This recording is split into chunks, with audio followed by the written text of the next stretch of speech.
Assalamualaikum warahmatullahi wabarakatuh. Saya Gina Trianifa. Saya ingin menjelaskan apa itu bahasa Indonesia dalam era modern.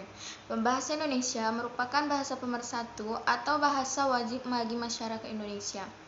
Tidak dapat dipungkiri bahwa kedudukan bahasa Indonesia dalam sejarah sosial dan politik sangat penting, sehingga seharusnya bahasa Indonesia digunakan dalam setiap kesempatan. Bahasa Indonesia berasal dari bahasa Melayu.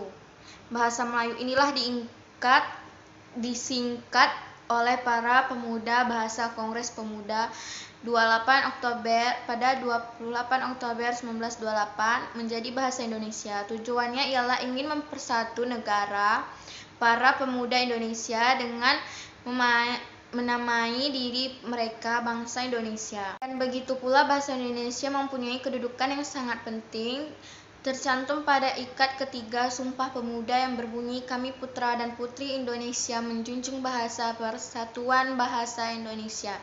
Ini berarti bahwa bahasa Indonesia sebagai bahasa nasional, dengan kata lain kedudukannya berada di atas bahasa daerah. Sebagai bahasa nasional, bahasa Indonesia berfungsi sebagai lambang kebanggaan kebangsaan, lambang identitas nasional, alat penghitung antar warga di seluruh Indonesia, alat pemersatu berbagai suku bangsa dari berbagai latar belakang sosial dan bahasanya masing-masing dalam satu kesatuan. Dapat kita bayangkan betapa hebatnya bahasa Indonesia yang kita miliki saat ini.